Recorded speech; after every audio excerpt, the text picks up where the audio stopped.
बिस्मिल्लाहिर्रहमानिर्रहीम। अस्सलामु अलैकुम स्टूडेंट्स, उम्मीद करता हूँ कि आप सब लोग खैरियत से होंगे और खुश होंगे। तो बच्चों, क्लास 10th मैथमेटिक्स का मॉडल पेपर हमने आपसे शेयर किया था। तो उस मॉडल पेपर में मौजूद शार्ट सवालात आज की इस वीडियो में आपसे डिस्कस किए जाएंगे। तो ध्यान से बच्चों आपने ये सवालात समझने हैं और इनका जो मेथड है, जो प्रोसीजर है, उसको समझना है। तो पार्ट 1 है हमारे पास कि 2 + 3 अयोटा डिवाइडेड बाय 3 - 2 अयोटा का स्क्वायर। हमने इसे a + b अयोटा की फॉर्म में लेकर आना है। अब ये कैसे होगा तो उसको भी समझ लीजिए। अब बच्चों हमारे पास है जो सवाल है कि 2 + 3 अयोटा डिवाइडेड बाय 3 - 2 अयोटा का स्क्वायर। अब ना नीचे हमारे पास बच्चों डिनोमिनेटर में स्क्वायर है, तो यहाँ पर अब a माइनस है, तो a - b का होल स्क्वायर वाला जो फार्मूला होता है वो आपको याद है कि a² - 2ab और प्लस b² होता है। ठीक है, अब ये वाला फार्मूला हमने यहाँ पे ओपन करना है। तो अब यहाँ पर a हमारे पास 3 है, तो 3 का स्क्वायर 9। ठीक है, यहाँ पर यानी ये 3 का स्क्वायर -2, a की वैल्यू आ गई है जी 3 और b की वैल्यू आ गई है जी हमारे पास 2 अयोटा, और ये जो b² है, b² आ जाएगा जी 2 अयोटा का स्क्वायर। अब ये 3 का स्क्वायर आ गया आपके पास 9, फिर है जी 2 3 ज़ा 6 और 6 2 ज़ा 12, 7 अयोटा है तो -12 अयोटा, और ये 2 का स्क्वायर 4 और 7 अयोटा का स्क्वायर भी आपके पास आ गया है। अब आपने इसको सिंप्लीफाई करना है। तो अब यहाँ पर 9 ऐसे ही, -12 अयोटा भी ऐसे ही। अब ये जो अयोटा है बच्चों, अयोटा स्क्वायर की वैल्यू होती है हमारे पास -1। ये याद रखिएगा कि अयोटा स्क्वायर -1 के इक्वल होता है। तो यहाँ पे ये जो अयोटा स्क्वायर है, इसकी जगह जब आएगा -1 तो ये प्लस और ये माइनस मिलकर ये हो जाएगा -4। अब 9 - 4 ये आपके पास हो जाएगा जी 5 - 12 अयोटा। अब नीचे हमारे पास इमेजिनरी पार्ट हो, ठीक है, याद रखिएगा कि नीचे हमारे पास अगर इमेजिनरी पार्ट हो या नीचे हमारे पास कोई अंडर रूट आ जाए, नीचे अंडर रूट आ जाए या इमेजिनरी पार्ट आ जाए, तो हम इसे रैशनलाइज करते हैं। रैशनलाइज का क्या मतलब होता है कि अब नीचे यहाँ पर साइन माइनस का है तो उसका साइन चेंज करना है प्लस में, फिर उसके साथ मल्टीप्लाई भी करवा देना है और डिवाइड भी करवा देना है। इसे रैशनलाइजेशन कहते हैं, ये आपने याद रखना है। के बाद बच्चों रैशनलाइज होगा तो आपके पास ये ऊपर वाले जो दोनों आपस में मल्टीप्लाई हो जाएंगे। ठीक है, 2 5 से होगा तो 2 5 ज़ा 10, फिर 2 होगा तो 12 से, तो 2 12 ज़ा 24 अयोटा, 3 5 से होगा तो 3 5 ज़ा 15, और 12 3 से होगा तो 12 3 ज़ा 36। ठीक है, और ये अयोटा और ये 3 वाला अयोटा मिलकर अयोटा स्क्वायर हो जो जाएंगे। और नीचे आप ध्यान से देखिए तो ये a - b है और ये a + b है। ठीक है, a - b और a + b ये हमारे पास इक्वल हो जाता है बच्चों a² - b² के। ठीक है, ये फार्मूला होता है। a² - b² हो तो हम इसे एक दफ़ा माइनस में और एक दफ़ा प्लस में लिखते हैं। तो अब अगर एक दफ़ा प्लस या एक दफ़ा माइनस में लिखा हो तो हम उसको फार्मूला बंद कर देते हैं a² - b² के साथ। तो अब a क्या है हमारे पास 5 है, 5 का स्क्वायर तो 25, और 12 का स्क्वायर हो जाएगा जी 144। 7 योटा है तो योटा का स्क्वायर, तो योटा का स्क्वायर आ जाएगा -1। तो अब ये जो आएगा जी, अच्छा यहाँ पर तो चले मैं आपको लिख देता हूँ जी। ये है जी यहाँ पर फॉर्मूला बंद हो गया, a का स्क्वायर - b का स्क्वायर। b है जी हमारे पास 12 अयोटा का स्क्वायर आ गया। अच्छा, 5 का स्क्वायर 25 -12 का स्क्वायर हो गया 144, और 7 आ गया जी अयोटा का स्क्वायर। अब अयोटा स्क्वायर की वैल्यू आ गई बच्चों -1, तो ये माइनस और ये माइनस मिलकर हो जाएंगे +144, तो इसलिए यहाँ पर ये +144 हमने लिखा है। तो अब इसके बाद ये 10 ऐसे ही आ जाएगा, और 24 + 15 ये 39 अयोटा हो जाएगा। ये +36 अयोटा स्क्वायर है, तो अयोटा स्क्वायर की वजह से ये जो प्लस है ये -36 हो जाएगा।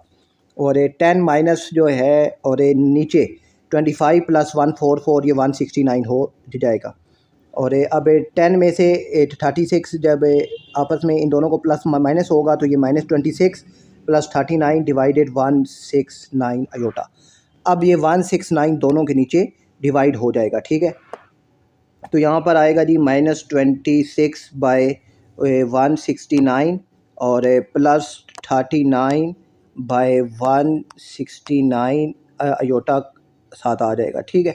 अच्छा, अब ये जब ये आपस में कैंसिल होंगे, ठीक है, जब आप इन 26 डिवाइडेड 169 आपने कैलकुलेटर में लिखना है तो आपके पास आ जाएगा 2/13 और आप में 39/169 जब कैलकुलेटर में लिखेंगे तो ये आ जाएगा 3/13। तो अब ये आपके पास जवाब a प्लस बी अयोटा की फॉर्म में आ गया है, आपने यही मालूम करना था।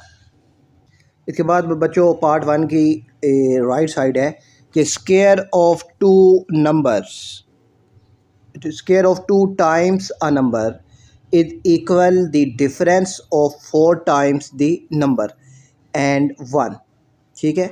कि एक नंबर है square of 2 times a number, कि एक नंबर है एक्स, ठीक है, और इसका 2 टाइम्स यानी इसको 2 से मल्टीप्लाई करवा कर इसका आपने स्क्वायर लेना है जो कि इक्वल आ जाएगा 4 टाइम्स दी नंबर के 4 टाइम्स के, और डिफरेंस आ जाएगा किसका 1 का। ये इक्वेशन आपके पास बन जाएगी। तो अब इसको कैसे सोल्व करना है तो वो अभी देख लेते हैं। अब बच्चों हमने लेट किया है कि नंबर है हमारे पास x और ये इस x का 2 टाइम लेकर उसका लेना है स्क्वायर, तो 2x का स्क्वायर, और ये 4 टाइम अन नंबर और डिफरेंस जो है वो 1 का है। तो ये हमारे पास इक्वेशन बन गई है, ठीक है बच्चों।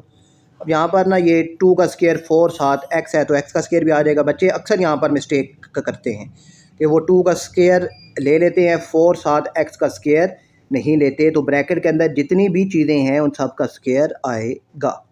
फिर 4x - 1, अब ये अब यहाँ पर ये प्लस 4x है, ये शिफ्ट होगा इस साइड पर तो ये आ जाएगा -4x, ये -1 शिफ्ट होगा इस साइड पर तो ये आ जाएगा +1 = 0।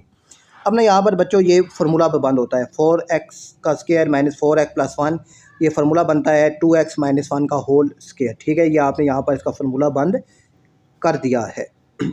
तो अब ये स्क्वायर है तो स्क्वायर को ख़त्म करने के लिए बोथ साइड पर जब आप अंडर रूट लेंगे तो स्क्वायर कैंसिल, 0 का जो अंडर रूट है वो 0 ही रहेगा।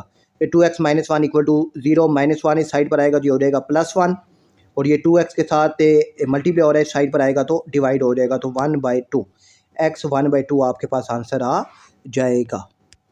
अब बच्चों पार्ट 2 है कि हमारे पास एक मैट्रिक्स है T 1 - 2 3 3, हमने T का इन्वर्स मालूम करना है। उसके बाद फिर T और T इन्वर्स को मल्टीप्लाई करना है और ये आना चाहिए वापस I के इक्वल। I से मुराद होता है बच्चों आइडेंटिटी या यूनिट मैट्रिक्स, यानी इसका जवाब आना चाहिए 1 0 0 1, ये इसका जवाब आना चाहिए। तो चलिए सोल्व करते हैं। अब बच्चों हमारे पास मैट्रिक्स है 1 - 2 3 और 3। हमने सबसे पहले ना बच्चों मालूम करना है T का इन्वर्स। तो T का इन्वर्स हमारे पास इक्वल होता है बच्चों adjoint of T our T का डिटर्मिनेंट। अब सबसे पहले बच्चों आपने T का डिटर्मिनेंट मालूम करना होता है, क्यों कि T का डिटर्मिनेंट 0 ना है। अगर T का डिटर्मिनेंट 0 हो जाए तो सवाल आगे हल नहीं होता। तो अब T का डिटर्मिनेंट के कैसे मालूम होगा, तो सिंपल है बच्चों, आपने क्रॉस मल्टीप्लाई के करना है। तो 1 मल्टीप्लाई होगा 3 से तो 1 3 आ जाएगा, -2 3 से मल्टीप्लाई होगा तो आ जाएगा -2 और 3, और दरमियान में फार्मूले का माइनस आ जाएगा, ठीक है। तो अब 1 3 ये आ जाएगा 3, ये माइनस और ये माइनस मिलकर प्लस, और 3 2 6, और 3 + 6 तो हमारे पास डिटर्मिनेंट आ गया है 9। और अब हमने मालूम करना है एडजॉइंट, ठीक है। एडजॉइंट ऑफ T ये कि कैसे मालूम होता है, तो ये जो फर्स्ट डायगोनल होता है बच्चों, ये जो फर्स्ट डायगोनल है, प्रिंसिपल डायगोनल होता है, मेन डायगोनल होता है, लीडिंग डायगोनल होता है, ये सारे इसी के नाम हैं। तो इन दोनों की जगह चेंज करते हैं। ये 1 है तो 1 की जगह आ जाएगा 3, और यहाँ पर 3 है तो 3 की जगह आ जाएगा 1, और ये जो सेकेंडरी डायगोनल होता है इनकी जगह चेंज करते हैं। और सॉरी इनके साइन चेंज करते हैं। तो ये -2 है तो ये हो जाएगा +2 और ये +3 है तो ये हो जाएगा -3। ठीक है बच्चों।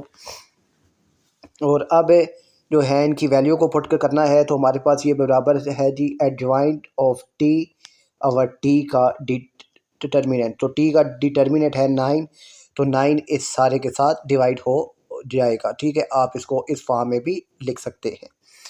अब 9 को डिवाइड करना है तो 9 3 के साथ भी डिवाइड हो जाएगा, 2 के साथ भी, यहाँ -3 के साथ भी और 1 के साथ भी 9 डिवाइड होगा।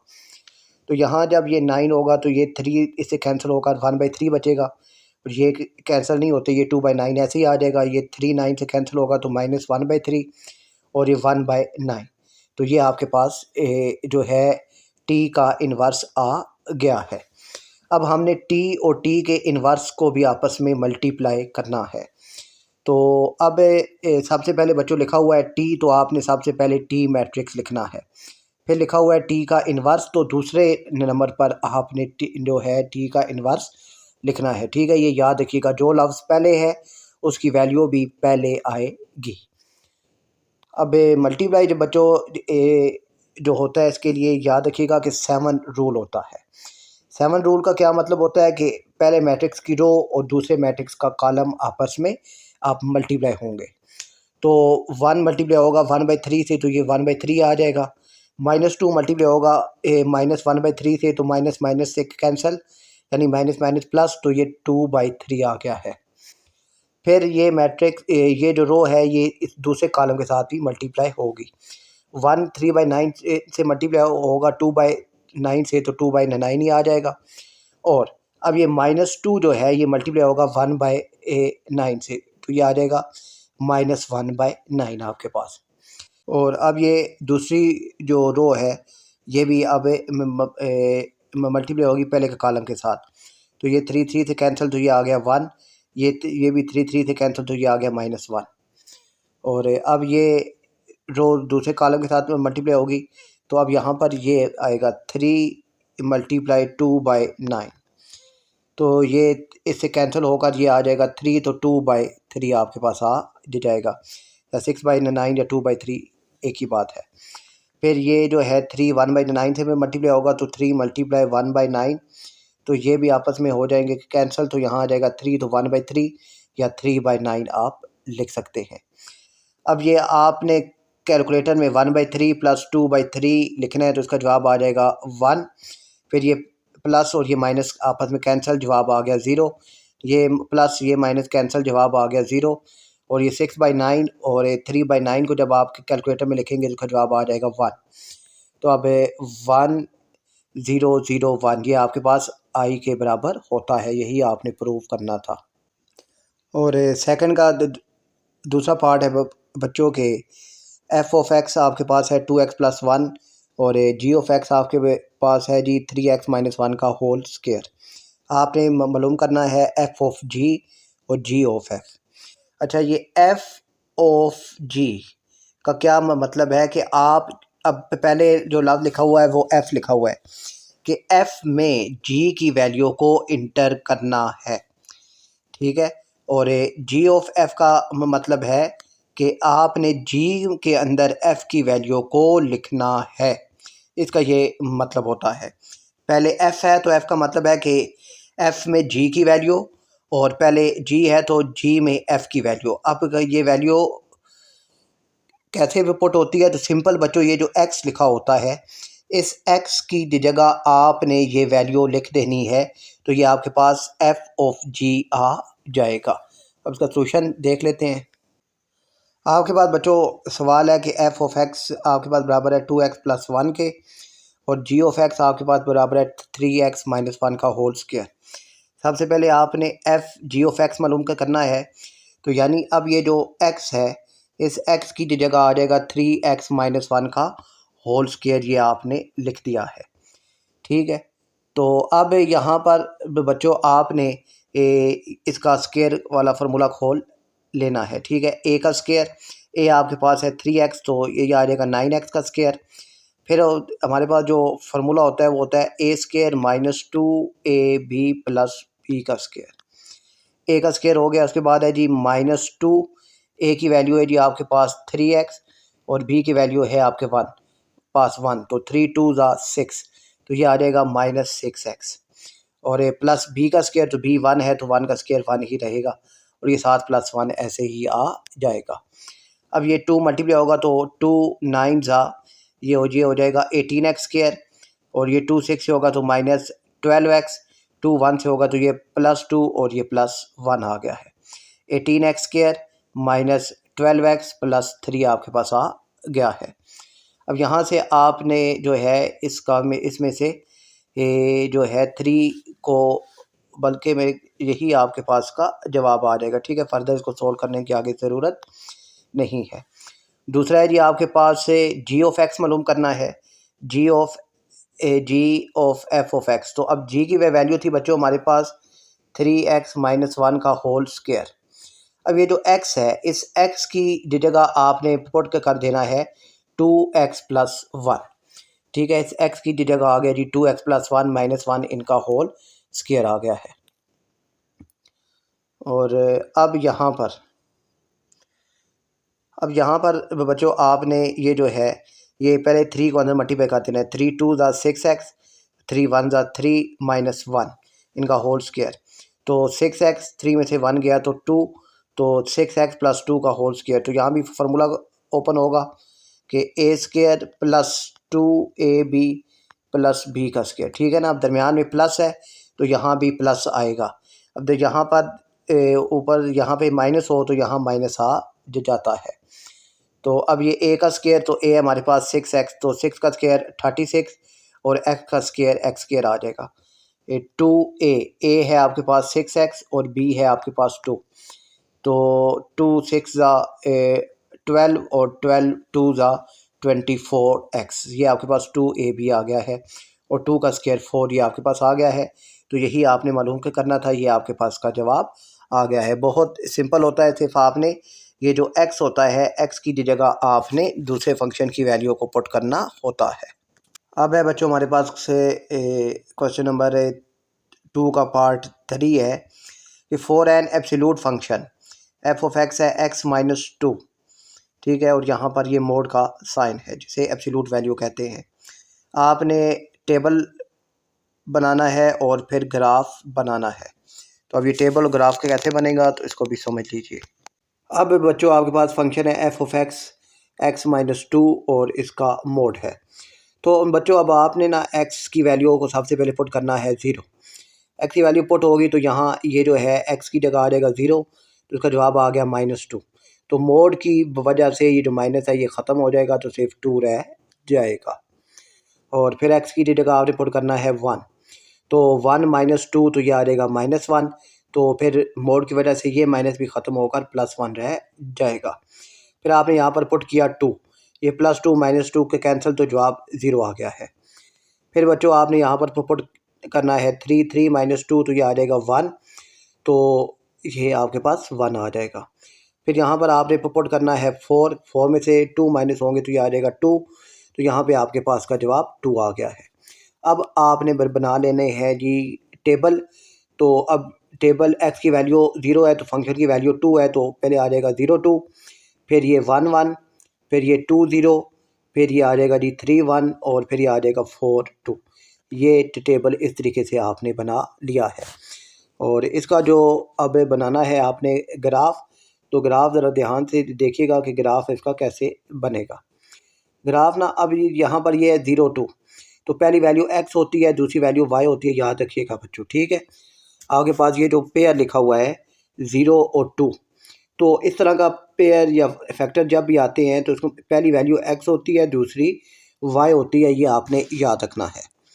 अब ये आ गया जी x और ये आ गया y। तो अब अगर आप इसका ग्राफ बनाएं तो मैं यहाँ पर आपको समझाने के लिए जो है वो ग्राफ बना रहा हूँ। आपने प्रॉपर जो है स्केल से ग्राफ बनाना है, और बनाना भी पेन से है, पेंसिल का इस्तेमाल आपने पेपर में नहीं करना। अब ये x 0 है तो y की वैल्यू 2 है, तो मैं ये वैल्यू यहाँ आ गई।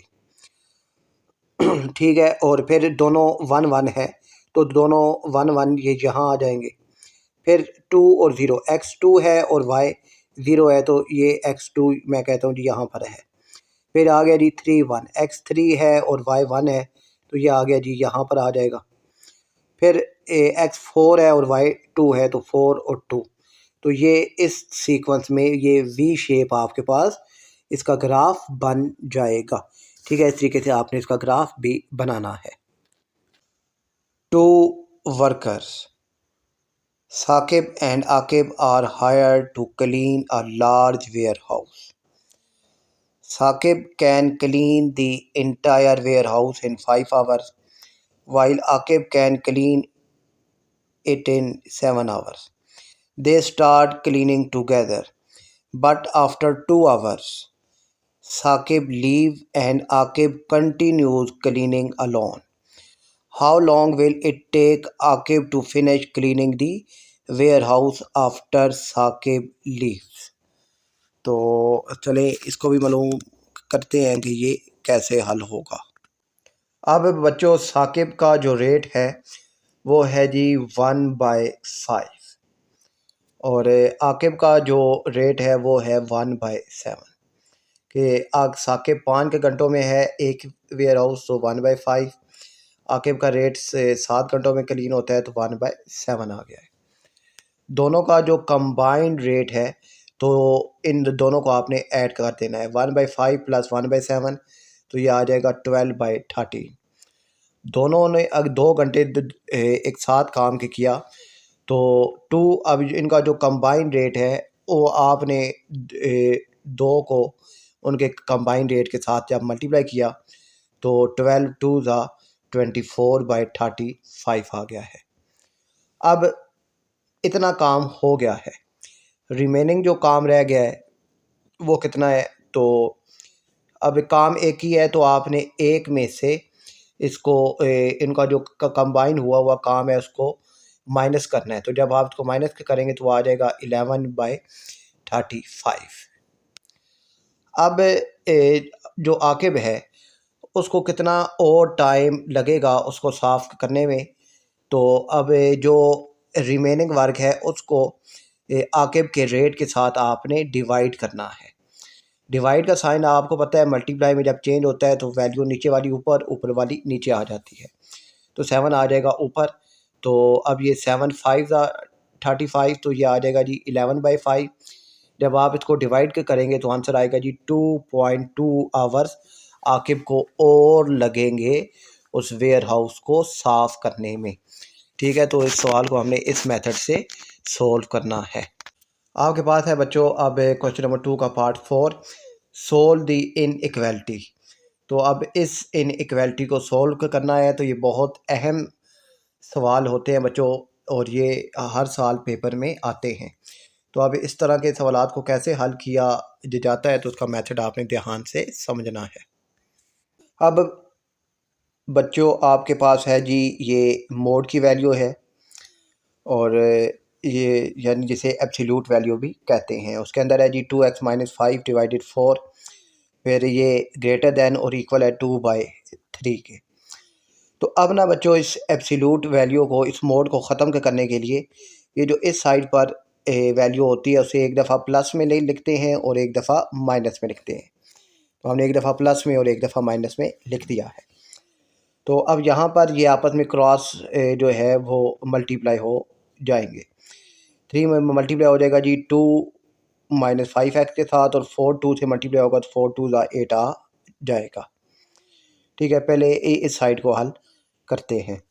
अब ये 3 अंदर में मल्टीप्लाई होगा तो 3 2 ज़ा 6 माइनस 3 5 ज़ा 15x। अब ये प्लस 6 इस साइड पर आएगा तो ये हो जाएगा -6, तो 8 - 6 ये आ जाएगा 2 और ये -15x रह जाएगा। अब -15 इस साइड पर डिवाइड होगा, -15 इस साइड पर डिवाइड होगा तो ये हो जाएगा जी 2/15 और साथ माइनस आ जाएगा। अब हमने माइनस इस साइड पर डिवाइड किया है तो माइनस को जब इस साइड पर आप मल्टीप्लाई या डिवाइड करते हैं तो ये इनइक्वालिटी का साइन चेंज हो जाता है। अभी इसका मुंह इस साइड पर था तो अभी ये चेंज होकर इसका साइन ये बन जाएगा। ये आपने लाजमी याद रखना है। ठीक है, और फिर है जी बच्चों इस साइड पे हमारे पास है जी ये अब ना यहाँ पे हमने माइनस से मल्टीप्लाई किया था खुद ही, ठीक है, माइनस से जो है हमने खुद पुट किया था, तो ये जो साइन है ये साइन भी चेंज हो जाएगा। और अब यहाँ पर भी आपने क्रॉस मल्टीप्लाई करना है, तो 3 मल्टीप्लाई हो जाएगा 3 2 माइनस 5x, और ये 4 2 ज़ा 8 माइनस 8 आ जाएगा। 3 मल्टीप्लाई होगा तो 3 2 ज़ा 6 माइनस 3 5 ज़ा 15x हो गया, प्लस 6 इस साइड पर आएगा -6, तो -8 -6 -14 हो जाएगा। और अब यहाँ पर ये होगा कि ये माइनस, और ये माइनस जो है -15 है, इस साइड पर आएगा तो -15 हो जाएगा डिवाइड होगा, तो जब माइनस इस साइड पर आकर डिवाइड हुआ है तो ये साइन चेंज हो जाएगा, ठीक है। और फिर ये माइनस माइनस से कैंसिल, तो 14/15 ये आपके पास आंसर आ गया है।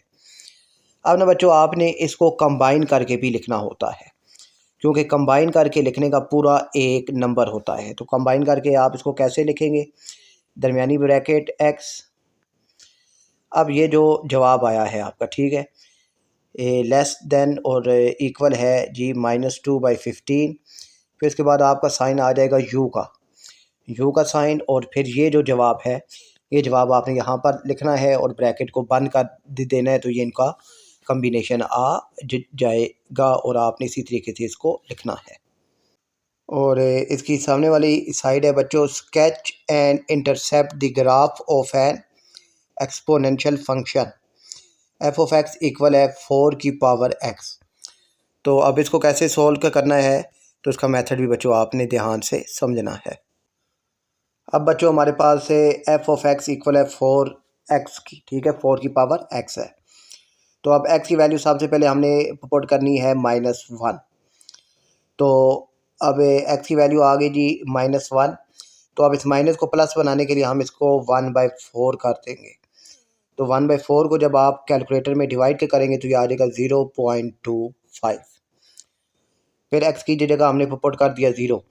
तो किसी भी नंबर की पावर जब 0 हो तो वो 1 हो जाता है। फिर x की वैल्यू आ जाएगी 1, तो 4 की पावर 1 4 हो जाएगा।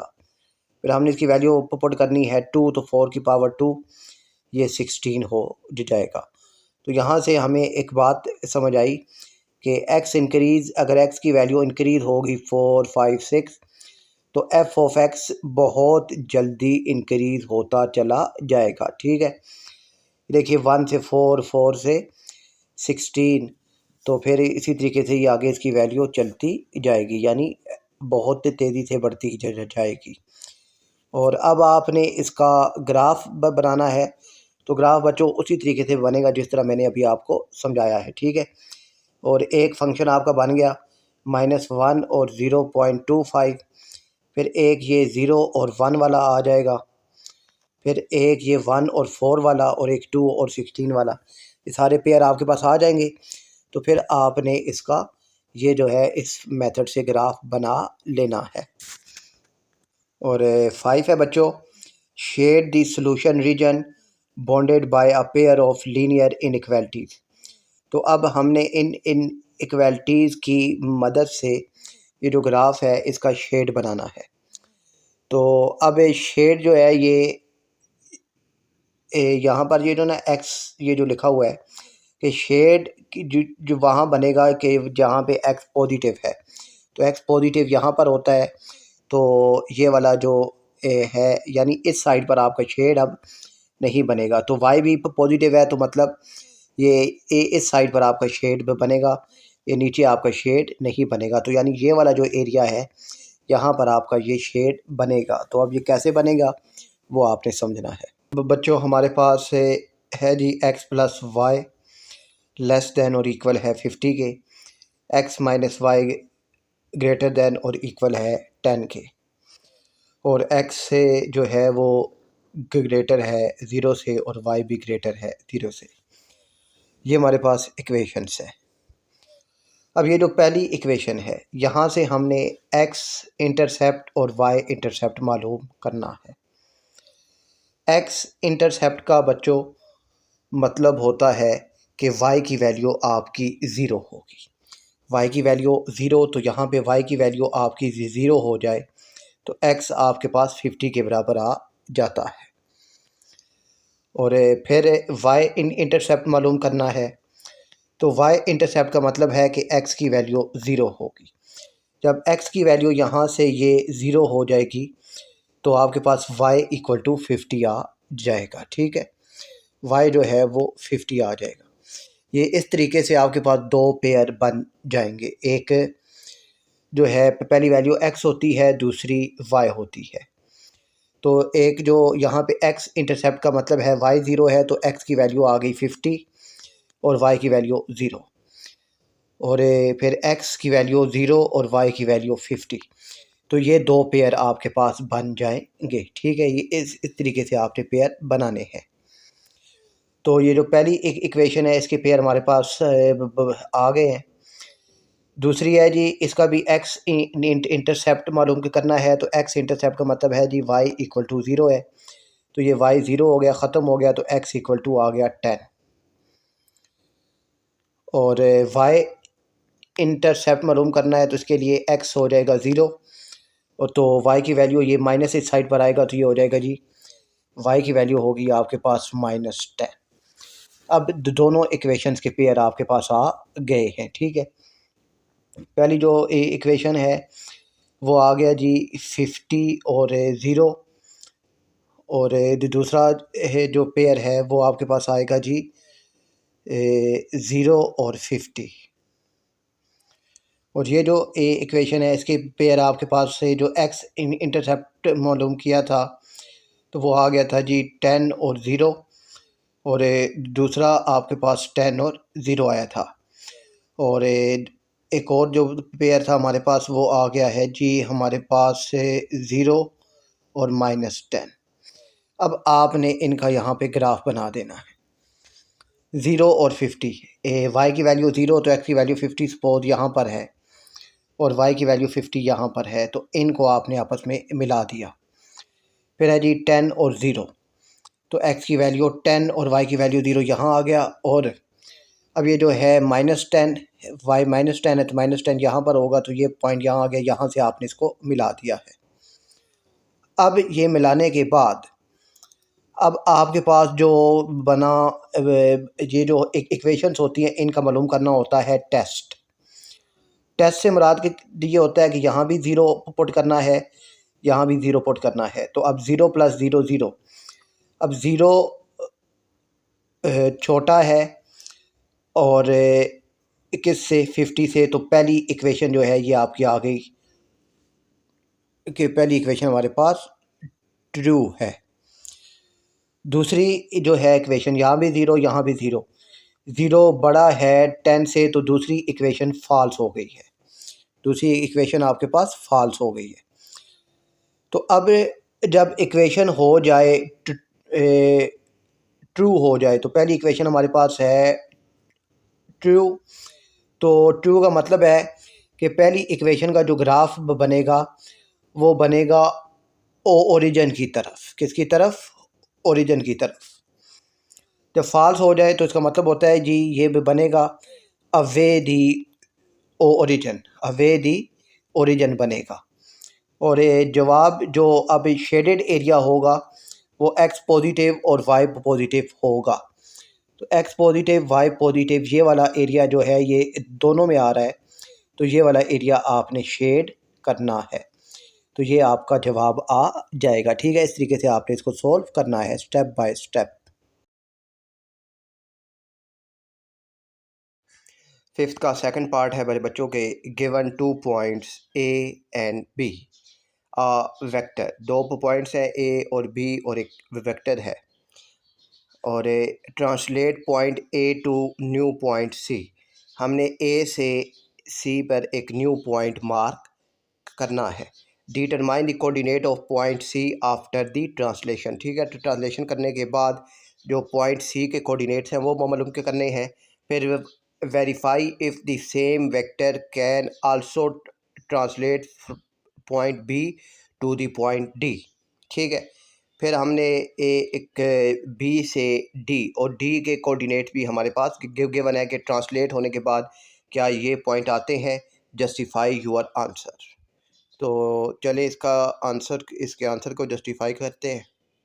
अब बच्चों हमने ए से सी पे एक न्यू पॉइंट जो है उसको ट्रांसलेट करके बनाना है और इस सी के कोऑर्डिनेट मालूम करने हैं, यानी एक्स और वाई की वैल्यू मालूम करनी है। तो उसके लिए बच्चों सिंपल है कि आपने इन्हें जो ए है उसमें जो वेक्टर की वैल्यू है ये ऐड कर देनी है, ठीक है। दोनों को आपने ऐड करना है। अब ये पहली वैल्यू एक्स, दूसरी वाई, फिर एक्स, फिर वाई, तो एक्स वाली वैल्यू एक्स के साथ ऐड हो जाएगी 2 + 4, और वाई वाली वाई के साथ 3 + 8। तो जो है पॉइंट सी उसके जो कोऑर्डिनेट आ जाएंगे वो आ जाएंगे 6 और 8। अब हमने चेक करना है कि जो हमने पॉइंट बी से डी पर मार्क बनाया है, न्यू पॉइंट डी, तो क्या वो डी के कोऑर्डिनेट हमारे पास जो है 10 और जो जो दो पॉइंट थे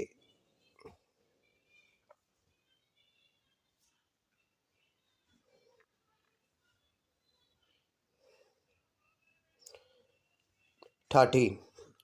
तो अब ये क्या जो वेक्टर है सी, ये दोनों सेम थे। तो अब बी और डी, तो अब बी डी वेक्टर आपने मालूम करना है। तो उसके लिए बच्चों सिंपल होता है, जो दूसरे नंबर पर होता है पॉइंट, वो उसमें से पहले पॉइंट को माइनस कर देते हैं। तो यहाँ पर आ जाएगा डी माइनस बी, ठीक है, डी माइनस बी। यानी आपके पास अगर ए बी है तो ये बी माइनस ए होगा, और आपके पास सी बी है तो ये बी माइनस सी हो जाएगा। यानी जो दूसरा पॉइंट है वो पहले आ जाएगा और ये जो पहला पॉइंट है वो दूसरे नंबर पर आ जाएगा, ठीक है। और इसके बाद अब डी के पॉइंट से हमारे पास और बी के भी पॉइंट है, तो इनको आपने आपस में माइनस करना है। एक्स वाली वैल्यू को एक्स में से और वाई वाली वैल्यू को वाई में से आपने माइनस करना है। तो 10 - 6 ये 4 आ गया, और 6 माइनस से जो है यहाँ पे आपके पास ये पॉइंट आ गया जी और 10 - 6 4 आ गया, 13 - 8 जो है ये 5 आ गया। तो अब ये 4 और 5 हमारे पास वेक्टर के यही पॉइंट थे। तो यहाँ पर आपने ये पॉइंट लिख देना है कि we the same vector translate B to D, तो आपका आंसर आ जाएगा। क्वेश्चन नंबर 2 का पार्ट 6 है बच्चों कि 3 पॉइंट्स हैं A B and C in the plane are given by the position vector O A, O B और ओ सी, और इनका जो रेफरेंस है, जो वर्टेक्स है वो है 0 0। और आपने मालूम करना है ए बी और ए सी, ये दो वेक्टर मालूम करने हैं। फिर डिटरमाइन करना है कि ए बी एंड सी आपस में कोलिनियर हैं कि नहीं है। अब आपने ए बी मालूम करना है, तो ए बी का मतलब है कि बी माइनस ए जो है साथ, ये सिर्फ पोजीशन वेक्टर को रिप्रेजेंट करने के लिए होता है, ठीक है। ओ बी माइनस ओ ए आप लिख सकते हैं, क्योंकि सवाल में भी उसने ओ ए माइनस ओ बी की वैल्यू को दिया है। आपने सबसे पहले ओ बी की वैल्यू को लिखना है, फिर माइनस ओ ए की वैल्यू को आपने लिखना है, फिर एक्स माइनस एक्स और वाई माइनस वाई आपने करना है। तो आपके पास आ जाएगा जी 3 - 3। ए सी मालूम करना है, तो ये सी माइनस ए हो जाएगा। आपने सी की वैल्यू लिखनी है, फिर माइनस, फिर ए की वैल्यू आपने लिखनी है, फिर वही काम के एक्स में से एक्स की वैल्यू को माइनस कर देना है, और वाई में से वाई की वैल्यू को माइनस करना है। तो आपके पास आंसर आ जाएगा -1 और -4। अब आपने चेक करना है कि आपस में कोलिनियर है कि नहीं है। तो उसके लिए आपने ए बी इक्वल होना चाहिए के ए सी। के क्या है? कोई भी एक कांस्टेंट नंबर है, ठीक है। ए बी इक्वल है के ए सी के, यानी कि अब आपने यहाँ पर ए बी का जो आंसर आया है आपके पास यहाँ पर, अब ये जो आपके पास ए बी का आंसर है वो आपने यहाँ पर मेंशन करना है। फिर इक्वल के और ए सी का जवाब आपने मेंशन करना है। अब के अंदर इसके साथ मल्टीप्लाई होगा तो ये हो जाएगा माइनस के, ठीक है ना। पहली वैल्यू ये जो एक्स है इसको आपने इस एक्स के साथ बराबर करना है, तो माइनस के इक्वल टू आ जाएगा 3 आपके पास, ठीक है। और फिर ये जो है के 4 के साथ आएगा तो -4 के, तो -4 के को आपने -3 के साथ बराबर कर देना है, ठीक है। ये यहाँ पर, अब यहाँ पर माइनस इस साइड पर आएगा तो के का एक जवाब आ गया -3, और माइनस माइनस से कैंसिल, तो 4 इस साइड पर आएगा तो डिवाइड होगा तो 4/3। ये 0.75 आ जाएगा। अब दोनों के की वैल्यू सेम नहीं है, तो जब के की दोनों वैल्यू सेम नहीं है तो ये आपस में कोलिनियर भी नहीं है, नॉट आ कोलिनियर। ठीक है, ये आपने लिख देना है। 6 का पार्ट भी है बच्चों के, find the solution set of the following equation. तो इस इक्वेशन का सोल्यूशन सेट मालूम करना है, तो चलें इसका सोल्यूशन सेट मालूम करते हैं। अब इक्वेशन है बच्चों हमारे पास 1/x minus 11 under root x equal to -18। अब ना यहाँ पर हमने ये जो है 1 अंडर रूट एक्स इसको बराबर का कर दिया हमने y के, ये y के बराबर हो गया। तो अब हम ना इसका अगर बोथ साइड पर स्केयर लें तो ये स्केयर और अंडर रूट आपस में कैंसिल होकर हमारे पास आ जाएगा 1/x और यहाँ पर वाई स्केयर। तो 1/y स्केयर हमारे पास 1/x हमारे पास वाई स्केयर के इक्वल आ गया है। अब ये 1/x की जगह आ जाएगा जी वाई स्केयर, तो हमने इसकी जगह वाई स्केयर लिख दिया है। 11 ऐसे ही रहेगा और 1 अंडर रूट वाई, ये 1 अंडर रूट एक्स ये वाई के बराबर है, तो इसकी जगह ये हमने वाई लिख दिया है। ठीक है, और माइनस जो है -18 इस साइड पर आएगा तो ये हो जाएगा +18 इक्वल टू 0। ये आपके पास एक क्वाड्रेटिक इक्वेशन बन गई है। अब आपने इसके मालूम के करने हैं ये फैक्टर। ठीक है, फैक्टर में मालूम का करने के लिए बच्चों आपके पास साइंटिफिक कैलकुलेटर होना बहुत ज़रूरी है। साइंटिफिक के कैलकुलेटर में आपने बच्चों प्रेस करना है मोड 5 फिर 3, आगे पास आ जाएगा जी ए बी और सी की वैल्यू। ए होता है ये वाली वैल्यू, यहाँ पर है 1, तो ए आपने लिखना है 1 और फिर प्रेस करना है इक्वल। वो पूछेगा बी की वैल्यू, तो बी की वैल्यू है -11, तो -11 आ जाएगा। और सी की वैल्यू है 18, तो फिर आपने 18 लिखना है। ठीक है, और फिर आपने प्रेस करना है इक्वल, तो आपके पास से x1 और x2 दो वैल्यूज़ आ जाएंगी। ठीक है, x से जो 1 और x2, ठीक है, 9 और 2 आ जाएगा। अब यहाँ पर आपके पास जो आंसर आएगा वो +9 और +2 आएगा। आपने जब इनको यहाँ पर लिखना है तो दोनों के साइन को चेंज करके लिख देना है। ठीक है, -9 और -2 आपने लिखना है। ठीक है, ये आसानी से फैक्टर आपके पास आ जाते हैं। और फिर आपके पास जो आए फैक्टर के -9y -2y आ गया। अब यहाँ से ना आपने y को लिया कॉमन, y कॉमन आएगा तो अंदर y -9 रह जाएगा। यहाँ से आपने -2 को कॉमन लिया तो अंदर y, और माइनस कॉमन लेने की वजह से ये जो प्लस है ये माइनस हो जाएगा। तो 2 9 18, तो यहाँ आ गया 9। अब दोनों ब्रैकेट्स आपके पास सेम है, तो एक दफ़ा आपने ये जो ब्रैकेट है इसको लिखना है y -9, और एक दफ़ा ये जो ब्रैकेट के बाहर है ये y और ये -2, इनको आपने एक साथ लिखना है और इनको बराबर कर देना है 0 के। ठीक है, -9 इस साइड पर आएगा तो ये हो जाएगा +9, और -2 इस साइड पर आएगा तो ये हो जाएगा +2। तो y के दो आंसर आ गए 9 और 2। अब ये दोनों आंसर ना यहाँ पर आपने ऊपर ये जो आपने x के बराबर किया था यहाँ पर अब आपने y का जवाब पुट करना है। तो 1/√x इक्वल टू हो गया 9। तो आप इसको शिफ्ट करते, ठीक है, अंडर रूट एक्स ऊपर होगा तो ये 9 नीचे आ जाएगा। Under root x equal to हो गया 9, तो आप इसका बोथ साइड पर ले स्केयर, लेंगे तो ये इसके साथ कैंसिल। तो 1/, जो 9 है 9 का स्केयर 81, तो एक्स का जवाब आ गया आपके पास 1/81। और फिर दूसरा जो जवाब था आपके पास 2, तो फिर 2/1 है तो इसको भी ऊपर शिफ्ट कर दे तो ये 2 नीचे आ जाएगा। तो under root x equal to 1/2, इसका भी आपने बोथ साइड पर स्केयर ले लेना है, स्केयर अंडर रूट से कैंसिल हो जाएगा। तो 2 का स्केयर 4, तो एक्स का एक जवाब आ गया 1/4। ठीक है, और सोल्यूशन सेट आपके पास आ गया जी 1/81 और 1/4, यही आपने मालूम करना था। 7 है बच्चों आपके पास कि a balloon is floating at a height of 60 metre from 2 points on the ground 80 meter apart along a straight line. The angle of elevation to the balloon are 30 degree and 45 degree respectively. Calculate the horizontal distance from the balloon to the closer point when point lies on the opposite sides of balloon.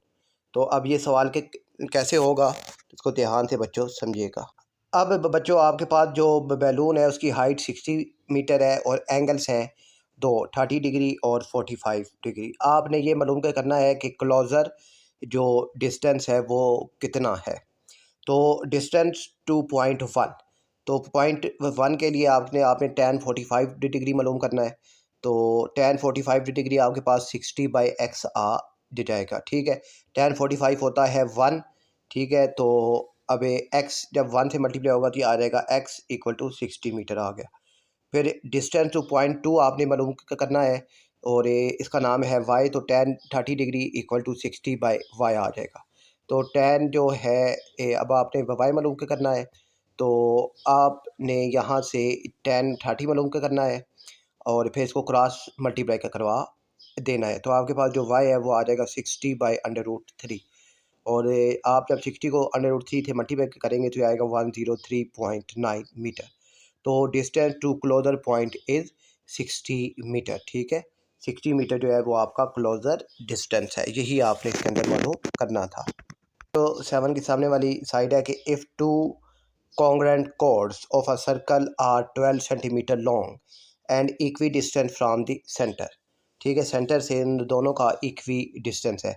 Calculate the perpendicular distance from the centre to each chord if the radius is 10 centimetre. तो अब हमने यही मालूम करना है कि perpendicular distance वो भी सेंटर से। अब बच्चों हमारे पास है कोड वो 12 सेंटीमीटर है और रेडियस 10 सेंटीमीटर है। हमने परपेंडिकुलर डिस्टेंस मालूम करना है तो उसके लिए फार्मूला होता है r² - हाफ कोड का स्क्वायर। अब कोड है 12 सेंटीमीटर, तो 12/2 तो ये आ जाएगा 6 सेंटीमीटर। अब r भी है हमारे पास और फिर उसके बाद है जी r है हमारे पास 10। तो 10 का स्क्वायर माइनस हाफ कोड है, हाफ कोड है 6, तो 6 का स्क्वायर। 10 का स्क्वायर 100 और 6 का स्क्वायर 36। तो 100 माइनस 36 64 आ जाएगा।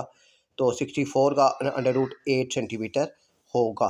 तो ये परपेंडिकुलर जो डिस्टेंस है वो 8 सेंटीमीटर है। 8th है वे बच्चों के magician take out 2 cards from a deck of cards one after the other without replacement. What is the probability of getting an ace of spade and a card of heart as the first and second card respectively? अब ये probability वाला सवाल है। तो ये probability वाला सवाल के कैसे सॉल्व होता है तो उसको बच्चों आपने ध्यान से समझना है। अब बच्चों टोटल कार्ड होते हैं हमारे पास 52। तो अब ना 52 हैं तो स्पेड के जो टोटल कार्ड होते हैं वो होते हैं 13। फिर डायमंड के भी होते हैं 13। फिर हार्ट है उसके भी हमारे पास 13 ही होते हैं।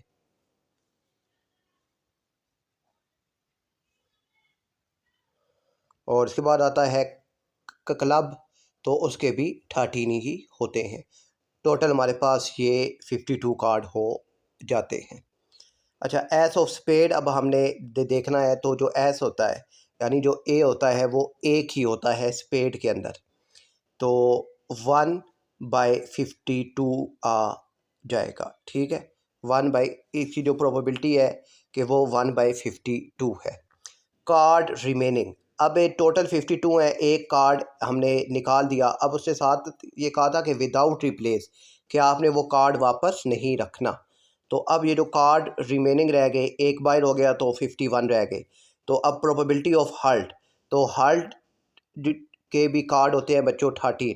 तो 13/51 आ जाएगा। क्यों कि अब एक कार्ड बाहर है तो टोटल कार्ड जो है वो 51 रह गए। टोटल प्रोबेबिलिटी, तो अब ये 1/52 मल्टीप्लाई 13/51 आपने करना है। तो यहाँ पर आप जब इसको एक कैलकुलेटर में सोल्व करेंगे तो आपके पास जो टोटल प्रोबेबिलिटी है वो 1/204 आ जाएगी। इसके बाद है बच्चों सोल्व दी फ्रैक्शनल इक्वेशन। अब ये हमारे पास फ्रैक्शनल इक्वेशन है, इसको हमने सोल्व करना है। तो ये बहुत अहम सवाल होता है, ये भी जो है पेपर में लाजमी आता है, तो उसको भी बच्चों आपने समझना है।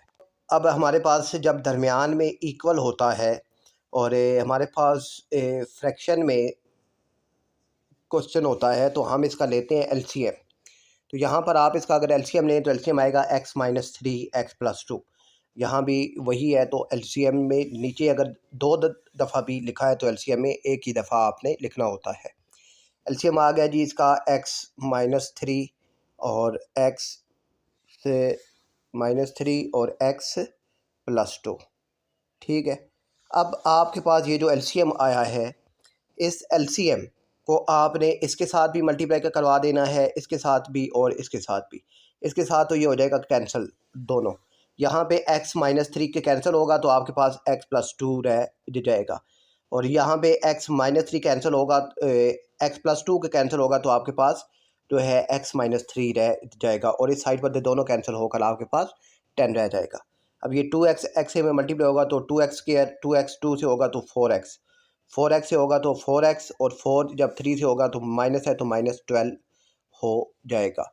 अब ये 2x² ऐसे ही आ जाएगा, ये 4x + 4x 8x हो गया, और ये +10 इस साइड पर आएगा तो ये हो जाएगा -10, तो -12 -10 -24 हो गया है। अब ये जो है आप इसके अगर कैलकुलेटर में फैक्टर मालूम करते हैं इस इक्वेशन के, तो अच्छा यहाँ से ना आप इनने फिर 2 को कॉमन भी ले लेना है। 2 का कॉमन लेंगे तो यहाँ रह जाएगा 1, यहाँ पे 4 और यहाँ पे 11। अब ये इक्वेशन आपके पास सिंप्लीफाई होकर आ गई है।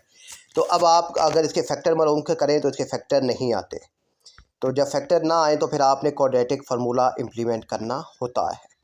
ठीक है, तो अब आपके पास आपने क्वाड्रेटिक फार्मूला इम्प्लीमेंट करना है, तो ये क्वाड्रेटिक फार्मूला होता है हमारे पास x = -b ± b² -4ac और इसके ऊपर अंडर रूट और होल डिवाइडेड बाय 2a।